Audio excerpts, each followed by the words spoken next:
बिस्मिल्लाहिर्रहमानिर्रहीम। स्टार्ट करते हैं कैट चैप्टर 23 की पार्ट 2 की वीडियो को। पार्ट 1 की वीडियो में हमने एथेनॉल की फार्माकोकाइनेटिक्स देखी थी, उसके एक्यूट इफेक्ट्स देखे थे, क्रोनिक इफेक्ट्स देखे थे और मुख्तलिफ कॉन्सेप्चुअल बातें की थी। अब हम देखेंगे कि एथेनॉल को ख़त्म करने के लिए या इसके जो एडिक्शन है उसको ख़त्म करने के लिए क्या किया जा सकता है। ठीक है, तो treatment of acute and chronic alcoholism, 3 तरह की चीज़ें। सबसे पहले आ गया एक्सेसिव सीनियस डिप्रेशन के बारे में डिस्कस कर रहे हैं वो आपके साथ। भाई एक तो बात यह है कि बहुत ज़्यादा अगर सीनियस डिप्रेशन हुआ है, एक्यूटली की बात की जा रही है, तो सबसे पहले तो वाइटल साइंस को मेंटेन किया जाए। बंदे को सांस नहीं आ रहा, रेस्पिरेटरी प्रॉब्लम है, जो भी साइंस जो ABC होता है ना, एयर वे ब्रीदिंग, ये वो चीज़ें, इसको मेंटेन किया जाए। नंबर 2, क्योंकि थायरामिन डिफिशिएंसी हो जाती है आपको पता है, तो थायरामिन को एडमिनिस्टर कर दिया जाए। और नंबर 3, इंट्रावेनस डेक्सट्रोज की भी एडमिनिस्ट्रेशन की जाती है और इलेक्ट्रोलाइट इम्बैलेंसेस वगैरह जो होते हैं उनको ठीक कर दिया जाता है। ठीक है, तो 3 तरह की चीज़ों ने आपको बता दी कि बहुत ज़्यादा सीनियस डिप्रेशन हुआ है तो इन 3 चीज़ों को ठीक कर लिया जाए। ये तो आगे कि एक्यूट पेशेंट आया है। अब दूसरा देखते हैं कि एक बंदा है जो कि अल्कोहल को छोड़ना चाह रहा है, लेकिन वो छोड़ता है तो बहुत ज़्यादा सिम्टम आना शुरू हो जाते हैं। क्योंकि आपको बताया था ना, गाड़ी बहुत तगड़ी हो चुकी होती है, जैसे अल्कोहल छोड़ेंगे गाड़ी तो बहुत तेज़ आगे निकलेगी। तो अब अल्कोहल विड्रॉल सिंड्रोम में जनाब क्या किया जाए कि वो अल्कोहल को छोड़े भी और उसको इतने सिम्टम्स भी ना आए। तो कोई ऐसा ड्रग यूज़ करो जो अल्कोहल वाले काम थोड़े कर दे। उसमें आते हैं आपके पास बेंजोडाइज़ेपिन्स, बार्बिचुरेट्स। तो जो बेंजोडाइज़ेपिन, हमने बेंजोडाइज़ेपिन्स का एक इफेक्ट पढ़ा था कि long term benzodiazepine such as diazepam, उसका एक क्लिनिकल यूज ये था कि अल्कोहल विड्रॉल में हेल्प करता है। तो अगर कोई बंदा अल्कोहल छोड़ रहा है तो हम कहते हैं कि यार देखो उसका सीएनएस जो है वो थोड़े डिप्रेशन का आदी है ना, तो हम इसको थोड़े बहुत बेंजोडाइज़ेपिन दे देते हैं। बेंजोडाइज़ेपिन की वजह से इसका थोड़ा बहुत नशा भी पूरा रहेगा और ये अल्कोहल को छोड़ देगा, फिर आहिस्ते आहिस्ते बेंजोडाइज़ेपिन को भी छुड़वा देंगे। सही हो की बात। और फिर थायरामिन की एडमिनिस्ट्रेशन तो करनी है आपने, ताकि बंदा जरा जो आपको पता है दूसरे जो प्रॉब्लम है। अच्छा, विड्रॉल सिम्टम्स होते किस तरह के हैं?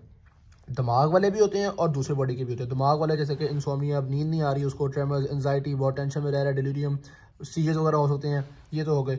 और उसके अलावा बॉडी के पेरिफेरल बॉडी में क्या इफेक्ट्स होते हैं अल्कोहल छोड़ने की वजह से? नोजिया, वॉमिटिंग, डायरिया, ये वो सारा कुछ। सही की बात। तो दिमाग वाले तो काफ़ी हद तक सिलेटिव हाइपोथेसिस की वजह से हम कंट्रोल कर लेंगे। तीसरा आता है आपके पास treatment of alcohol use disorder. यार ये बड़े मजे का है। इसमें है कि दूसरा बंदा छोड़ना चाह भी नहीं रहा, हम ज़बरदस्ती छुड़वाते हैं उसको। यार बड़ा मजे का चीज़ है। देखो करते क्या है। एक तो बात ये, कुछ ऐसे ड्रग्स होते हैं जो कि अल्कोहल की जो क्रेविंग है ना उनको कम कर देते हैं। ब्रेन के कुछ रिसेप्टर्स को जाके हिट करते हैं। उसमें आता है जैसे ओपियोइड रिसेप्टर एंटागोनिस्ट होते हैं, नैलट्रेक्सोन वगैरह। सही, तो ये हम यूज़ करते हैं ना, तो बंदे के अंदर थोड़ी सी क्रेविंग ही कम हो जाती है। ज़बरदस्त बात हुई कि नहीं हुई? ठीक है, कुछ एंटी डिप्रेशेंट्स भी ऐसा काम करते हैं, लेकिन हम एंटी डिप्रेशेंट्स को यूज़ नहीं करते। अभी पीटीए कह रहा हूँ, FDA अप्रूव नहीं है। अच्छा जी, एक तो हो गया नैलट्रेक्सोन वगैरह या ऐसे जो कि क्रेविंग को कम कर दे। दूसरा आते हैं NDMA ग्लूटामेट रिसेप्टर एंटागोनिस्ट। आपको ये बात बताई थी कि जब मैंने mechanism of action of alcohol discuss किया था, तो उसमें कहा था कि भाई एक तो वो गाबा रिसेप्टर्स को हेल्प करते हैं और NDMA रिसेप्टर्स को इनहिबिट करते हैं। तो हम NDMA रिसेप्टर इनहिबिटर दे देते हैं ताकि कुछ ना कुछ अल्कोहल वाला काम बॉडी में होता रहे और बंदे को इतनी क्रेविंग ना हो। तो एक एम्प्रोसेट उसकी एक एग्जाम्पल है। और तीसरा बड़ा शरारती काम है यार। अब एक लड़की आती है मिसाल के तौर पर सारा, वो अल्कोहल पीती है और हम उसको कहते हैं कि अच्छा चलो ठीक है, अल्कोहल तो पीते के साथ ना ये ड्रग भी खा लिया करें। वो देते हैं हम डायसल्फाम।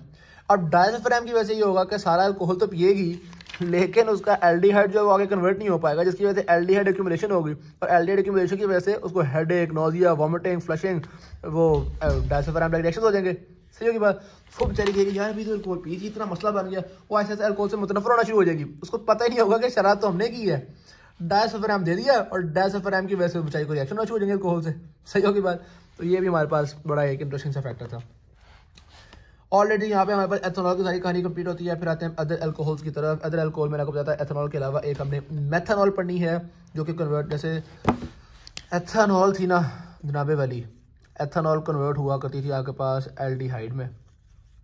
ठीक हो गया, with the help of alcohol dehydrogenase.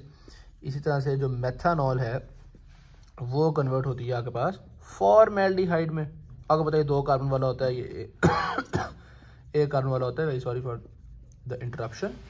अच्छा जी, तो ये कन्वर्ट होता है आपके पास फॉर्मेल्डिहाइड में। वो उसी तरह से वही अल्कोहल डिहाइड्रोजिनेज आपके पास इस्तेमाल होना है।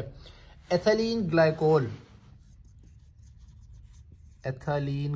जो होता है वो कन्वर्ट होता है हमारे पास ग्लाइकोएल्डिहाइड में। ठीक हो गया, ग्लाइकोएल्डिहाइड में। अच्छा, और एक और बात भी है, अब ये ग्लाइकोएल्डिहाइड से आगे बनता है ग्लाइकोलिक एसिड। ठीक है, और ग्लाइकोलिक एसिड से फिर आगे बनता है ऑक्सैलिक एसिड। सही होगी बात। तो ये थोड़ी सी मैंने एक वक्त कन्वर्जन आपको बता दी है। अब हम थोड़ा सा वापस आते हैं बुक की तरफ और फिर दोबारा इस कन्वर्जन को देख लेंगे हम। भाई मेथनॉल जो होगा उसकी वजह से बनता है फॉर्मेल्डिहाइड, और फॉर्मेल्डिहाइड बहुत सारे मसले कॉज कर सकता है, विजुअल डिस्फंक्शन वगैरह हो गए, इसी तरह से वो कह रहे हैं गैस्ट्रोइंटेस्टाइनल डिस्ट्रेस हो गया, शॉर्टनेस। और मेथनॉल तो कह रहे हैं आंखों पे ब्लाइंडनेस तक भी कॉज कर सकता है, ठीक है, रेटिनल डैमेज हो गया, ये वो सारा कुछ कॉज कर सकता है। अब अगर एक पेशेंट आ गया उसने मेथनॉल का इंटेक कर लिया है, कोई गलती की वजह से, कोई यहाँ तो मैं जानबूझ के नहीं करते यार, ये क्लीनर्स विंडशील्ड क्लीनर्स वगैरह में होता है, या इस तरह से गलती से इंजेस्ट कर लिया उसने, या कोई सुसाइड की ठान के आया था उसने इंजेस्ट कर लिया है, तो हम फोमिपिजोल देते हैं। याद है फोमिपिजोल अल्कोहल डिहाइड्रोजन को इनहिबिट करता है, मैंने आपको पहले बताया था कि इंशाल्लाह पार्ट 2 की वीडियो में बताऊंगा मैं फोमिपिजोल का रोल। तो मेथनॉल कोई बंदा लेके आ ही गया है तो फोमिपिजोल देते हैं ताकि मेथनॉल आगे फॉर्मेल्डिहाइड में कन्वर्ट ना हो, और फॉर्मेल्डिहाइड बहुत सारे खतरनाक काम करती है। सही की बात, तो ये तो कंप्लीट होगा आपके पास मेथनॉल के बारे में। यही बात थी थोड़ी और, मैं अगर आपको उसके टॉक्सिक इफेक्ट्स बताऊं तो जनाबे वाली फॉर्मेल्डिहाइड जो है वो, वैसे सोचो फॉर्मेल्डिहाइड ये वो मुर्दों की प्रिजर्वेशन में यूज़ नहीं होता, प्रिजर्वेशन ऑफ टिश्यूज़ में यूज़ हो रहा होता है, तो ज़ाहिर बात है बॉडी के अंदर भी इसके बहुत सारे रेस्पिरेटरी फेलियर हो गया, इस तरह के बड़े टिश्यूज़ का बेड़ा वगैरह करता है, ठीक है। तो हम कहते हैं कि यार फॉर्मेल्डिहाइड बना ही ना। दूसरे नंबर पे आ गया आपके पास एथाइलिन ग्लाइकोल। अब एथाइलिन ग्लाइकोल वैसे तो बड़ा मीठा मीठा सा होता है, लेकिन ये भी नहीं पता है कोई इतना ऐसी चीज़ तो नहीं है, एंटी फ्रीज वगैरह में होता है, इनको पीता तो नहीं है आमतौर पे कोई, या तो बच्चे को मीठा मीठा जूस समझ के पी सकते हैं, या फिर यही है कोई बंदा सुसाइड की गलती अटेम्प्ट में या कोई इस तरह के चक्कर में पी के आ जाता है, और इसकी वजह से भी सुअर एसिडोसिस होता है, रीनल डैमेज होता है, इस तरह की चीज़ें होती हैं। अब मैंने आपको ये बताया था कि ये किस किस चीज़ के अंदर कन्वर्ट हो रहा है, इसमें ऑक्सैलिक एसिड भी बनता है। ऑक्सैलिक, अब ये बात मैंने कार्ड में लिखी हुई, थोड़ी एडिशनल बातें आपको बता रहा हूँ। ऑक्सैलिक एसिड बनाने वाली क्रिस्टल्स फॉर्म कर जाता है, जो क्रिस्टल्स आपके रीनल ट्यूबुलर नेक्रोसिस करवा सकते हैं, किडनीज का डैमेज करवा सकते हैं, रीनल फेलियर करवा सकते हैं, बंदा बेचारा डायलिसिस भी जा सकता है, ठीक है। तो एथिलीन ग्लाइकोल भी बड़ी डेंजरस चीज़ है। तो अब हम यहाँ भी यही चाहेंगे कि एल्डिहाइड या अल्कोहल डिहाइड्रोजनेज जो है वो इसको आगे कन्वर्ट ना कर सके, तो यहाँ पे भी वही वाला हिसाब है कि फोमिपिजोल दे दो। तो फोमिपिजोल देके हम चाहेंगे कि इसके अगले जो मेटाबोलाइट्स हैं वो ना बन सकें। सही की बात, मेथनॉल में भी और एथिलीन ग्लाइकोल में भी, इन दोनों में एक टॉक्सिसिटी होगी है, चूंकि इनके मेटाबोलाइट्स ज़्यादा खतरनाक है, इसलिए हम फोमिपिजोल देते हैं इन दोनों केस में। अच्छा, इन दोनों केस में एक और भी है, पता क्या, इंट्रावीनस एथेनॉल दे दो। हालांकि एथेनॉल तो बड़ी इतनी अच्छी चीज़ तो नहीं है, पिछली पूरी जो वीडियो हमने एथेनॉल के नुकसान पे पढ़ दी, लेकिन कम से कम फॉर्मेल्डिहाइड से और गले के से इनसे तो बेहतर ही है ना, इतनी खतरनाक तो नहीं होती।